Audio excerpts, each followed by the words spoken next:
అన్న చెప్పండి, ఏం సమస్య ఏంది ప్రధానంగా ఈరోజు? సిఐటియు రామ్నగర్ డివిజన్ కార్యదర్శిని. నా పేరు మల్లేష్ అండి. గత కొన్ని సంవత్సరాలుగా ఈ రాష్ట్ర ప్రభుత్వం ఏర్పడిన నాటి నుండి నేటి వరకు కూడా అనేక ప్రభుత్వంలో ఉన్నటువంటి వ్యక్తులను కలవడం జరిగింది, ఆఫీసర్లను కలవడం జరిగింది, ఆఖరికి మినిస్టర్ను సీఎం గారికి కూడా రిక్వెస్ట్ లెటర్ పెట్టడం జరిగింది. కానీ ఆటో కార్మిక సమస్యలు మాత్రం పరిష్కరించకుండా నిమ్మకు నీరెత్తినట్టుగా వ్యవహరిస్తూ ఉన్నాడు ఈ సీఎం రేవంత్ రెడ్డి గారు. ఆనాడు ఎలక్షన్ ప్రచారంలో 12,000 రూపాయలు ఆటో కార్మికునికి ఇస్తామని చెప్పడం జరిగింది.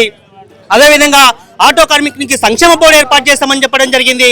అది కూడా ఏర్పాటు చేయకుండా ఆయన విచ్చలవిడితనంతో అహంకారంతో ఈరోజు వ్యవహరిస్తున్న పరిస్థితి ఉంది.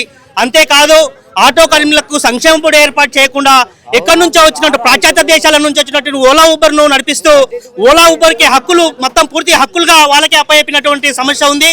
కానీ సిఐటిగా మేమేమంటా ఉన్నామంటే ప్రభుత్వమే ఒక యాప్ తీసుకురావాలి. ప్రభుత్వం యాప్ తీసుకొస్తే ప్రభుత్వానికి ఆదాయం వస్తుంది. ఆ ఆదాయంతోనే ఆటో కార్మికులకు కానీ ట్రాన్స్పోర్ట్ కార్మికులకు కానీ సంక్షేమ బోర్డు ఏర్పాటు చేయొచ్చు, హెల్త్ బీమా ప్రకటించవచ్చు. ఏ ప్రభుత్వ ఉద్యోగి చనిపోయినా కూడా వారి కుటుంబంలో ఎవరికో ఎవరికి ఉద్యోగం ఇస్తా ఉన్నటువంటి పరిస్థితి ఉంది. కానీ ఆటో కార్మికుడు చనిపోతే ఎవరికి ఉద్యోగం ఇస్తా ఉన్నారు, ఏం జరుగుతూ ఉంది? ఆటో కార్మికుడి భార్య పిల్లలు ఈరోజు రోడ్డు మీద పడే దుస్థితి ఏర్పడతా ఉంది. దీని మీద ఆలోచించాల్సిన అవసరం రాష్ట్ర ప్రభుత్వానికి లేదా? కేంద్ర ప్రభుత్వం కూడా ఎంవీ యాక్ట్ పేరు మీద, మోటార్ వెహికల్ చట్టం పేరు మీద ఒక ప్రైవేటు వెహికల్స్ తీసుకురావాలని చెప్పేసి కుట్ర చేస్తూ ఉన్నారు. ఇప్పటికే ఫ్రీ బస్ పేరు మీద ఆటో కార్మికులందరూ కూడా బొర్రున ఏడ్చే పరిస్థితి ఉంది. వారి కుటుంబాలు రోడ్డు మీద పరిస్థితి ఉంది. దీనిని మంత్రి గారికి అర్థం అవ్వట్లేదా? ట్రాన్స్పోర్ట్ మినిస్టర్ గారు పొన్నం ప్రభాకర్ గారు బీసీ నేత అని గొప్పలు చెప్పుకుంటా ఉన్నావు. నువ్వు ఒక బీసీలకు బడుగు బలహీన వర్గాలకు ఏమి న్యాయం చేసినావో ఒకసారి ఆత్మవిమర్శ చేసుకోమని చెప్పేసి పొన్నం ప్రభాకర్ గారు కూడా హెచ్చరిక జారీ చేస్తా ఉన్నాం.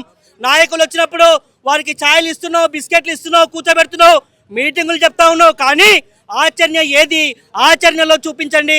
మీ యొక్క ప్రభుత్వానికి ఓట్లేసినందుకు, మీ ప్రభుత్వాన్ని గెలిపించినందుకు ఆటో కార్మికులు సంక్షేమము వాళ్ళ పొట్ట కడుపు కోత ఆ ఉసురు మీకు తగులుతుంది, ఊరికే పోదు అని చెప్పేసి కూడా సిఐటిగా హెచ్చరిక జారీ చేస్తా ఉన్నాను. మేము వచ్చిన తర్వాతనే ప్రజాపాలన బాగుంది అని అంటున్నారు వాళ్ళు, మరి మీరేమో అసలు బాగాలేదు అని మీరు ఎట్లా అంటారు? ఈరోజు గత ప్రభుత్వంలో కేసీఆర్ గారు గత ప్రభుత్వంలో హెల్త్ బీమా అనేది ఉంటుండే, ఆ హెల్త్ బీమాను కూడా నువ్వు తీసేసినావు. ఎట్లా బాగుంది అని చెప్తున్నావు ప్రజాపాలన? ఏ రకంగా బాగుంది అని చెప్తా ఉన్నావు ప్రజాపాలన? మేము వచ్చి మెమోరాండం ఇస్తూ ఉన్నాం. నీవు స్కీమ్ ఆటోలు తెచ్చినావు. స్కీమ్ ఆటోలు ఎవరికి ఇచ్చినావు? ప్రైవేటు కంపెనీలకు ఇచ్చినావు, కార్పొరేట్ కంపెనీలకు ఇచ్చినావు, ఫైనాన్స్ దారులకు ఇచ్చినావు తప్పితే ఆటోదారులకు ఇవ్వలే, స్వచ్ఛందంగా ఆటో ఫైనాన్సర్లకు ఇవ్వలే. ఈరోజు ఆ డబల్ బెడ్రూమ్ ఇల్లు అప్లై చేసుకున్నట్టు ఒక ఆటో కార్మికుడు అంటే కూడా కనీసం వారికి 10,000 రూపాయలు మళ్ళీ విధించినావు చాలాన్ కింద కట్టమని. ఏ రకంగా వారికి కనీసం ఇల్లు లేదు, కనీసం వసతి లేదు. నువ్వు ప్రజాప్రభుత్వాన్ని గొప్పలు చెప్పడమే కాదు, దాన్ని ఆచరణలో చూపించమని చెప్పేసి సిఐటిగా డిమాండ్ చేస్తా ఉన్నాను. అంతేకాదు ఈరోజు లైసెన్స్ రిన్యువల్ చేసుకోవాలంటే కూడా అనేక ఇబ్బంది. త్రీ వీలర్ లైసెన్స్ తీసేసి ఏదో బైక్ ట్యాక్సీని పెట్టి వాడికి అసలు ఎల్లో ప్లేట్ అనే వ్యవస్థనే లేదు. ఓ సాఫ్ట్వేర్ ఎంప్లాయీ కూడా నెలకు 70 నుంచి 1,00,000 రూపాయలు సంపాదించే ఒక ఎంప్లాయీ ఈరోజు ర్యాపిడోను, ఓలా ఊబర్ను నడుపుతూ కస్టమర్లను కొడతా ఉన్నాడు. కానీ ఆటో కార్మికుడు ఎక్కడ పోవాలా? వీరికి డిస్ట్రిక్ట్ ఆటోలు అని చెప్పేసి, సిటీ ఆటోలు అని చెప్పేసి ఒక పెద్ద కుట్ర చేసి దీని మీద గొడవ పెట్టి ఆటో డ్రైవర్లే కొట్టుకొని తిట్టుకొని చనిపోయే పరిస్థితిని క్రియేట్ చేస్తూ ఉంది రాష్ట్ర ప్రభుత్వం.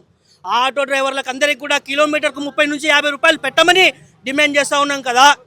అది చేయకుండా ఏం చేయకుండా ఊకదంపుడు ఉపన్యాసాలు ఇచ్చి స్టేజ్లలో మాట్లాడి ఈరోజు నిర్వీర్యం చేసి ఆటో డ్రైవర్ల పుట్ట కొట్టొద్దని చెప్పేసి చెప్తా ఉన్నాం. ఈ ప్రజాప్రభుత్వం అంటే సంక్షేమ బోర్డు ఏర్పాటు చేయి, ఓలా ఊబర్ను బంద్ చేయి, ప్రభుత్వమే ఒక యాప్ను తీసుకురా, అదేవిధంగా వారికి హెల్త్ బీమా ప్రకటించు, సంక్షేమ బోర్డుతో పాటు హెల్త్ బీమా కూడా ఇస్తే వారి కుటుంబం వారికి ఏమైనా అయినా కూడా పిల్లలను బతికే అవకాశం ఉంటుందని చెప్పేసి కూడా తెలియజేస్తూ ఉన్నాను. అదేవిధంగా ఈ పోలీస్ వేధింపులను కూడా ఆపండి. ఎక్కడి పడితే అక్కడ చాలాన్లు కొడుతూ ఫోటోలతో ఆటో డ్రైవర్ను హింసిస్తూ ఉన్నటువంటి కుట్రలు జరుగుతూ ఉన్నాయి. వీటిని కూడా ఆపమని చెప్పేసి తెలియజేస్తూ ఉన్నాం.